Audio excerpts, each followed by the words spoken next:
If you're an engineer working with pressure equipment in Europe, you've definitely heard of the PED, the Pressure Equipment Directive. Now, most people see it as this dense legal document you just have to get through. But what if we looked at it in a totally different way?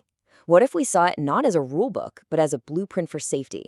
That's exactly what we're going to dig into today. So that really brings us to the core question here.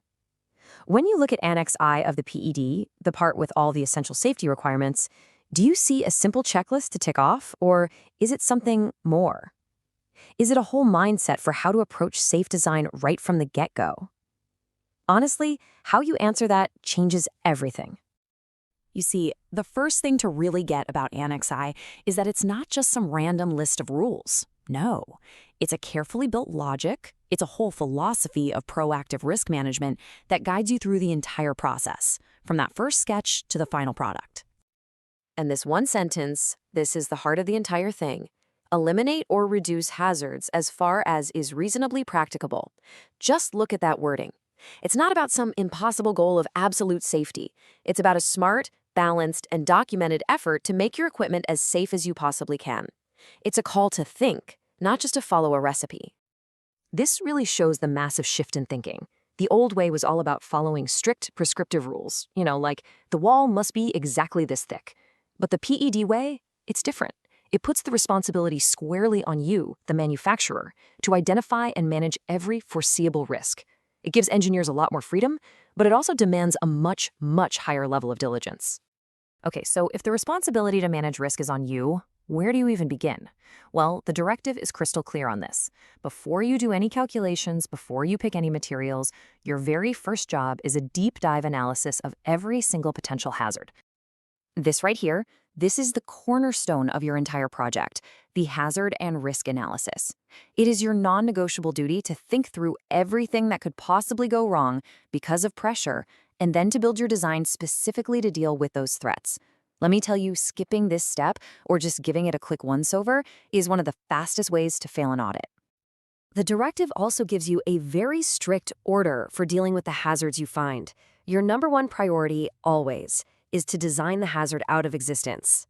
If you just can't do that, then you can apply protection measures, like safety valves, and only as a final, last resort for any risks that are still left, do you inform the user with warnings and labels.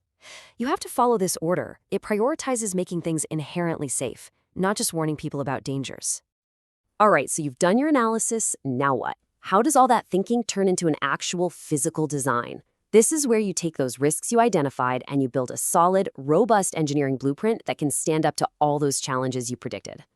Now, what's really important to remember is that strength in the world of the PED means so much more than just holding the operating pressure. It means you have to account for everything.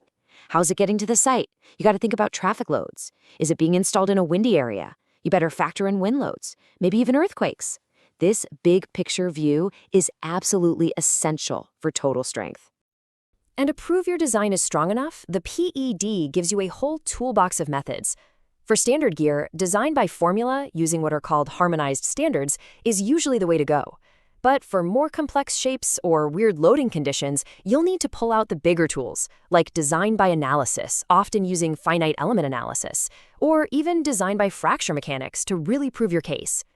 But here's the thing, a safe design isn't just about how strong it is on day one. The PD demands that it stays safe for its entire planned life, and that means you have to actively plan for the long game, for things like corrosion, material creep from high heat, and fatigue from being pressurized over and over again.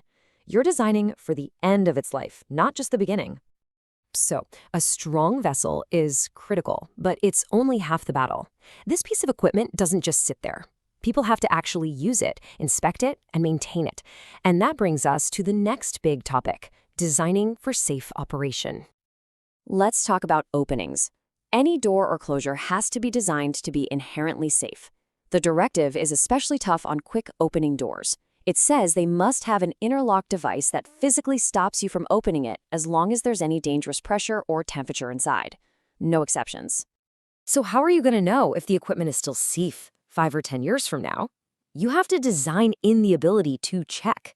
This could mean manholes for a person to get inside a big vessel, or special ports for inspection tools on smaller equipment. The point is, you have to prove that its continued safety can actually be verified down the road. Now, this is a detail that's so easy to overlook, but it can have catastrophic results. Your equipment absolutely must have a way to be safely drained and vented. This is so important for preventing things like violent water hammer during startup, a vacuum collapse when it cools down, or dangerous chemical reactions from stuff that gets left behind.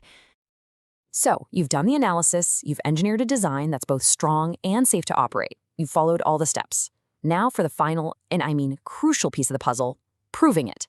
Because in the world of compliance, there's a simple rule. If it's not documented, it didn't happen. And that proof is your technical documentation. Think of it as the complete case file for your equipment. It has every drawing, every calculation, your full risk analysis, all the material certificates and test reports. It's the whole body of evidence that proves you followed the safety logic of Annex I from start to finish.